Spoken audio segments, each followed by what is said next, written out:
성령과 물로 영적인 육체를 얻으라. 안녕하세요. 크리스찬 명상에 오신 걸 환영합니다. 요한복음의 7가지 표적, 영적 메시지에 대한 명상을 준비했습니다. 요한복음에서 예수님이 행하신 7가지 표적은 단순히 신비한 능력을 보여주는 이야기가 아닙니다. 그 안에 담긴 상징적 메시지는 우리의 삶과 믿음의 깊은 영적 의미를 전달합니다. 이 여정을 함께 따라가 봅시다. 편안한 자세를 취해주세요. 의자에 앉았다면 등을 기대고, 바닥에 앉았다면 다리를 편안하게 두세요. 지금 여러분이 있는 공간이 완전한 쉼과 평화의 장소라고 느껴지도록 잠시 몸을 느껴보세요. 이제 눈을 살며시 감아볼까요? 좋아요. 천천히 숨을 깊게 들이쉬어 보세요. 코로 들어오는 공기가 온 몸으로 퍼져나가는 것을 느껴보세요. 그리고 천천히 내쉬어 보세요. 공기가 나가며 몸속 긴장이 부드럽게 풀리는 느낌을 상상해 보세요. 마치 바람이 나뭇잎을 부드럽게 스치듯 말이죠. 다시 한번 깊게 숨을 들이쉬어 보세요. 이번엔 숨을 들이쉴 때 마음속으로 주님이라 속삭여 봅니다. 숨을 부드럽게 내쉴 때에는 사랑합니다 라고 마음속으로 조용히 읊조려 보세요. 이 말을 반복하며 점점 몸과 마음이 한층 더 가벼워지고 평화로워지는 것을 느껴보세요. 지금 여러분의 호흡이 고요와 안식으로 안내하고 있습니다. 자, 이제 마음속에 맑은 물 한 잔을 떠올려 보세요. 그 물이 잔잔히 흔들리며 빛을 반사하고 있는 모습을 상상할 수 있나요? 이 물은 단순히 물질이 아닌 당신의 삶의 투명하고 순수한 면을 상징합니다. 좋아요. 이제 그 물이 점점 붉은 포도주로 변하는 모습을 그려봅니다. 잔 속에서 빛을 반사하며 퍼지는 포도주의 색은 당신 내면에 숨겨진 에너지가 깨어나는 순간을 나타냅니다. 물질의 변화라기보다는 영적 깊이가 더해지는 경험입니다. 숨을 들이쉴 때 이렇게 말해보세요. 주님의 생명수. 그리고 내쉴 때는 내 영혼을 적셔주소서. 이 말을 반복하며 잔 속의 변화처럼 여러분, 내면의 깊이에서 일어나는 변화를 차분히 받아들여 보세요.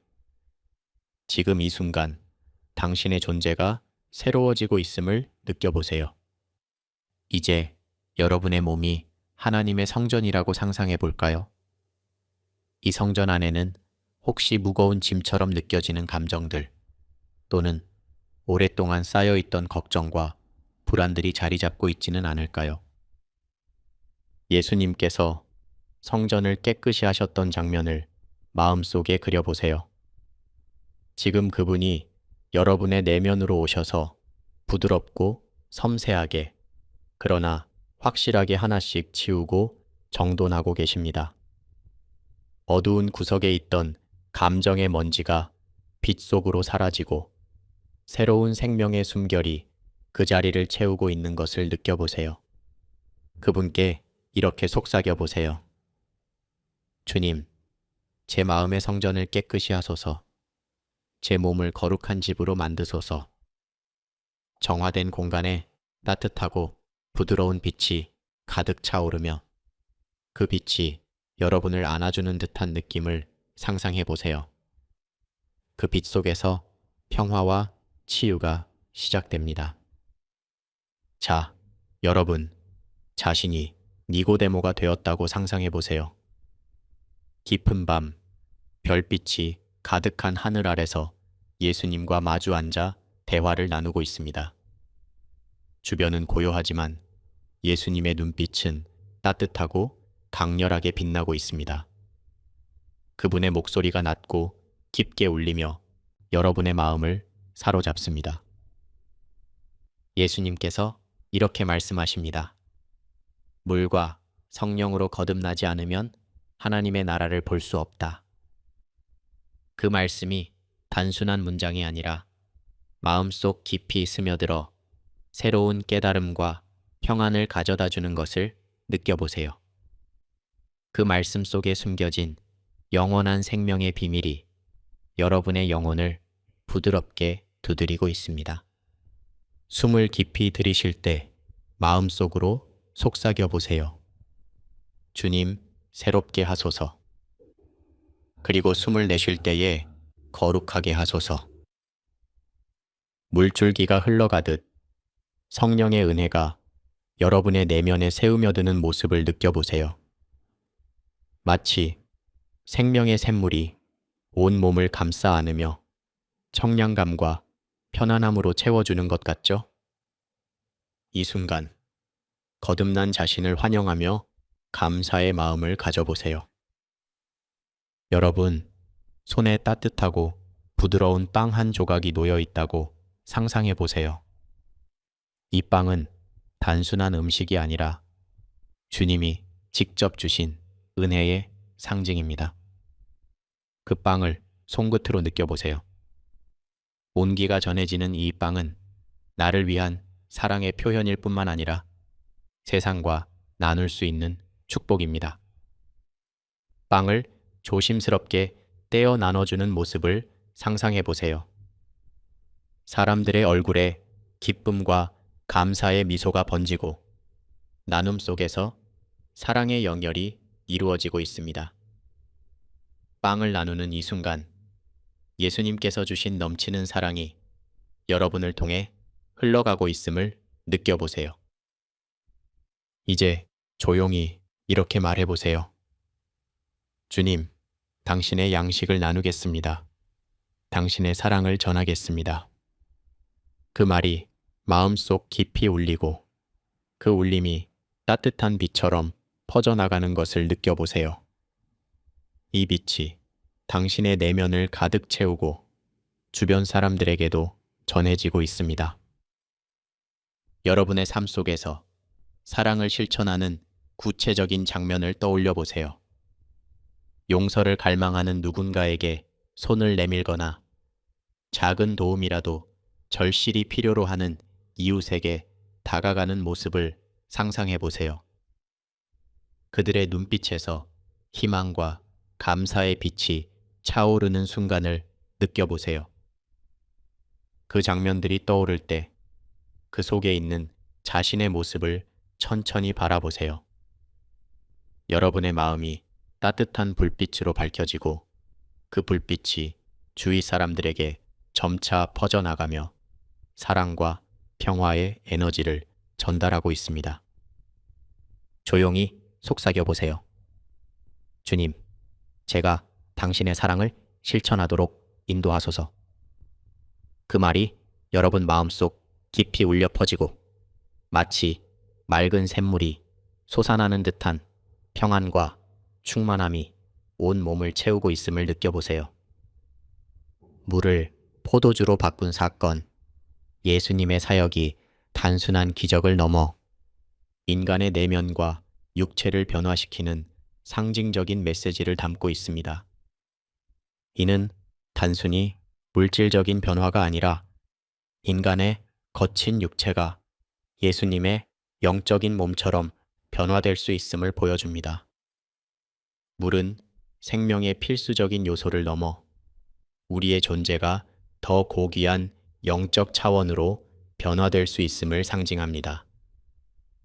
예수님의 피와 살, 즉 생명수를 받아들이는 것은 곧 우리 안에 새로운 영적 에너지가 생성되어 영적 육체를 얻게 된다는 뜻입니다. 이어서 성전 정화 장면을 살펴봅니다.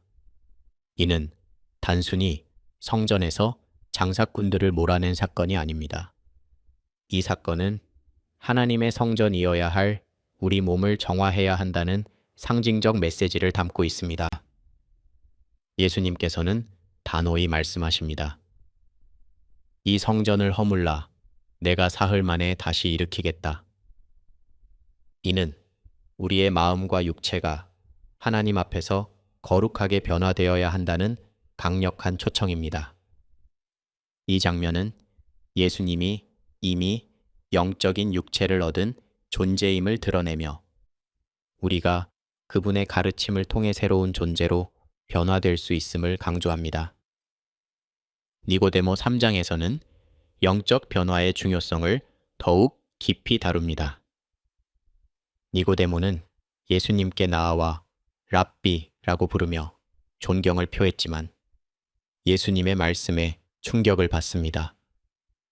예수님은 그에게 이렇게 말씀하셨습니다. 사람이 거듭나지 아니하면 하나님의 나라를 볼 수 없다. 이는 단순히 육체적 출생이 아니라 영적 재탄생의 필요성을 역설한 것입니다. 니고데모는 이해하기 어려워하며 의문을 제기했지만 예수님은 물과 성령으로 거듭나야 새로운 영적 존재가 될 수 있다고 설명하셨습니다. 내가 주는 물은 그 사람 속에서 끊임없이 솟아나는 샘물이 되어 영생에 이르게 한다. 는 말씀은 생명수의 중요성을 강조합니다. 이 생명수는 우리의 영혼과 육체를 새로운 차원으로 이끄는 신비한 에너지를 상징합니다. 사도 바울도 예수님의 가르침을 이어받아 영적 변화를 역설합니다. 그는 혈과 육은 하나님의 나라를 유업으로 받을 수 없다. 고린도전서 15장 50절에 서며 새로운 영적 육체의 필요성을 강조합니다. 물질적인 육체는 유한하지만 영적 육체는 하나님의 나라에 합당한 불멸의 본질을 가집니다. 바울은 이러한 변화가 예수님의 재림 때 최종적으로 완성될 것이라고 믿었으나 요한복음은 우리가 이 땅에서부터 이 변화를 시작해야 한다고 가르칩니다. 요한복음은 예수님의 사역이 단순히 개인의 구원에 머무르지 않는다는 점을 분명히 합니다. 개인적 구원은 각자의 내면과 관계된 변화에 초점이 맞춰져 있지만 공동체로의 확장은 구원의 기쁨을 나누며 모두가 영적 풍요로움을 누릴 수 있도록 합니다. 오병이어 기적에서는 단순히 많은 사람을 먹인 사건이 아닙니다. 예수님이 주시는 영적 양식이 공동체 전체를 풍요롭게 할 수 있음을 보여줍니다. 빵과 물고기를 나누는 이 기적은 나를 먹어라는 상징적 메시지와 연결됩니다. 이는 영적 갈증과 굶주림을 해결하는 은혜로운 초대입니다. 결국 요한복음은 예수님이 주시는 빛과 생명을 받아들이고 이를 통해 우리가 어떻게 사랑의 진리를 실천할 수 있는지 가르칩니다. 구체적으로는 용서를 통해 화해를 이루고 소외된 이웃을 돌보며 물질적 나눔을 통해 사랑을 실천할 수 있습니다. 또한 공동체 안에서 서로를 이해하고 협력하는 과정은 예수님의 본을 따르는 중요한 실천 방법입니다. 이 사랑의 실천은 단순히 개인의 영적 성장을 넘어 세상을 변화시키는 강력한 힘으로 작용합니다. 예수님은 길이요, 진리요, 생명이라고 선언하시며 우리가 따라야 할 길을 보여주셨습니다. 요한복음은 우리가 이 땅에서부터 변화와 영생의 길에 들어설 것을 요청합니다. 예수님의 가르침을 삶으로 실천할 때 이 변화는 온전해질 수 있습니다. 이는 단순한 기적의 기록이 아닌 예수님을 통해 주어진 생명과 사랑의 본질을 깨닫게 하는 초대입니다. 함께 이 놀라운 여정을 시작해 봅시다.